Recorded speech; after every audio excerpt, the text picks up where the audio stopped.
Hi hello welcome to AK delight. ಎಲ್ಲರಿಗೂ ನಮಸ್ಕಾರ. ನಾನು ನಿಮ್ಮ ಅಕ್ಷತಾ.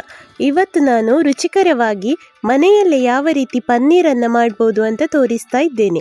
ಬನ್ನಿ ಹಾಗಿದ್ರೆ ರುಚಿಕರವಾದಂತಹ ಪನ್ನೀರನ್ನು ಯಾವ ರೀತಿ ಸುಲಭದಲ್ಲಿ ಮಾಡ್ಬೋದು ಅಂತ ನೋಡುವ. ಅದಕ್ಕೂ ಮೊದಲು ಯಾರೆಲ್ಲ ನಮ್ಮ ಚಾನೆಲ್ಗೆ ಸಬ್ಸ್ಕ್ರೈಬ್ ಮಾಡಲಿಲ್ವೋ ಸಬ್ಸ್ಕ್ರೈಬ್ ಮಾಡಿ, ಹಾಗೆ ವಿಡಿಯೋನ ಫುಲ್ ನೋಡಿ ಸಪೋರ್ಟ್ ಮಾಡಿ. ಬನ್ನಿ ಆರೋಗ್ಯಕರವಾದಂತಹ ಪನ್ನೀರನ್ನು ಮಾಡುವ. ಈ ಪನ್ನೀರ್ ಮಾಡಲಿಕ್ಕೆ ನಾನಿಲ್ಲಿ 1 ಲೀಟರ್ ಆಗುವಷ್ಟು ಹಾಲನ್ನು ಸ್ವಲ್ಪ ದಪ್ಪ ಇರುವಂತಹ ಪಾತ್ರೆಗೆ ಹಾಕಿ ಸ್ಟವ್ ಮೇಲೆ ಇಟ್ಟು ಸ್ಟವ್ ಹಚ್ಚಿಕೊಂಡಿದ್ದೇನೆ. ಇನ್ನು ಹಾಲು ಬಿಸಿಯಾಗಲಿ, ಹಾಲು ಚೆನ್ನಾಗಿ ಕಾಯಬೇಕು. ನೋಡಿ, ಒಂದ್ಸಲ ಈ ರೀತಿ ಚೆನ್ನಾಗಿ ಮಿಕ್ಸ್ ಮಾಡಿ ಈ ಹಾಲು ಚೆನ್ನಾಗಿ ಕುದಿ ಬರಲಿ. ತುಂಬಾ ಸುಲಭವಾದಂತಹ ಈ ಪನ್ನೀರನ್ನು ಎಲ್ಲರೂ ಖಂಡಿತ ಒಂದ್ಸಲ ಟ್ರೈ ಮಾಡಿ ನೋಡಿ. ಇದೀಗ ಹಾಲು ಕುದಿ ಬಂದಿದೆ. ಇನ್ನಿದಕ್ಕೆ ಒಂದು 2ರಿಂದ 3 ಚಮಚ ಆಗುವಷ್ಟು ನಿಂಬೆ ರಸವನ್ನು ಹಾಕಿಕೊಳ್ತಾ ಇದ್ದೇನೆ. ನೋಡಿ, ಈ ರೀತಿ ನಿಂಬೆ ರಸ ಹಾಕಿ ಈ ರೀತಿ ಒಂದ್ಸಲ ಮಿಕ್ಸ್ ಮಾಡಿದರೆ ಸಾಕು. ಗ್ಯಾಸ್ ಹಾಲು ಕುದಿ ಬಂದ ತಕ್ಷಣ ಮೀಡಿಯಂ ಫ್ಲೇಮಲ್ಲಿ ಇರಲಿ. ನಿಂಬೆ ರಸ ಹಾಕಿ ಒಂದು 30 ಸೆಕೆಂಡ್ ಆದಮೇಲೆ ನೀವು ಸ್ಟವನ್ನು ಆಫ್ ಮಾಡಿ ಈ ರೀತಿ ಒಂದ್ಸಲ ಚೆನ್ನಾಗಿ ಮಿಕ್ಸ್ ಮಾಡಿಕೊಂಡ್ರೆ ಆಯಿತು. ಹೊರಗಡೆಯಿಂದೆಲ್ಲ ಅನ್ಹೆಲ್ದಿ ಪನ್ನೀರನ್ನು ತರುವ ಬದಲು ನೀವೇ ಮನೆಯಲ್ಲೇ ಈ ರೀತಿ ಹೆಲ್ದಿಯಾದ ಪನ್ನೀರನ್ನು ರೆಡಿ ಮಾಡಿ ಸೇವಿಸ್ಬೋದು.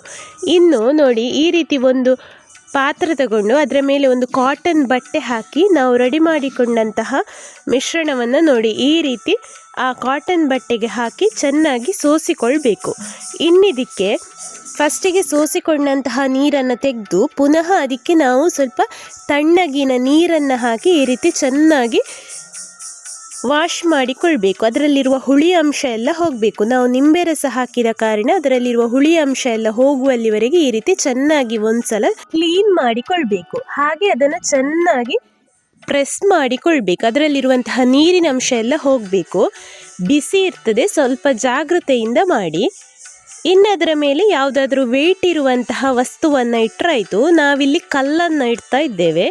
ಇದೊಂದು 15 ನಿಮಿಷ ಈ ರೀತಿ ಸೆಟ್ ಆಗಲಿಕ್ಕೆ ಇಡಬೇಕು.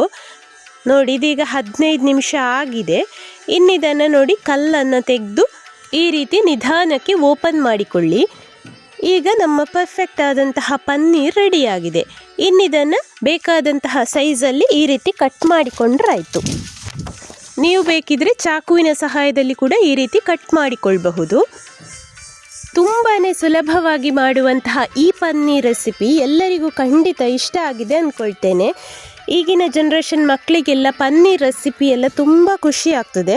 ಹಾಗಿರುವಾಗ ಹೊರಗಿನಿಂದ ಪನ್ನೀರ್ ತರುವ ಬದಲು ಈ ರೀತಿ ಮನೆಯಲ್ಲೇ ಫ್ರೆಶ್ ಆಗಿ ಪನ್ನೀರ್ ಪ್ರಿಪೇರ್ ಮಾಡಿ ರುಚಿಯಾದಂತಹ ಡಿಶಸ್ ಮಾಡಿಕೊಟ್ರೆ ತುಂಬಾ ಇಷ್ಟಪಟ್ಟು ತಿಂತಾರೆ ಸ್ನೇಹಿತರೆ. ಹಾಗಿದ್ರೆ ಈ ವಿಡಿಯೋ ನಿಮಗೆ ಇಷ್ಟ ಆಗಿದ್ದರೆ ಪ್ಲೀಸ್ ಒಂದು ಲೈಕ್ ಕೊಟ್ಟು ಶೇರ್ ಮಾಡಿ, ಸಬ್ಸ್ಕ್ರೈಬ್ ಮಾಡಿ, ಹಾಗೆ ಬೆಲ್ ಐಕಾನನ್ನು ಪ್ರೆಸ್ ಮಾಡಿ. ಮುಂದಿನ ವಿಡಿಯೋದೊಂದಿಗೆ ಸಿಗೋಣ. Thank you.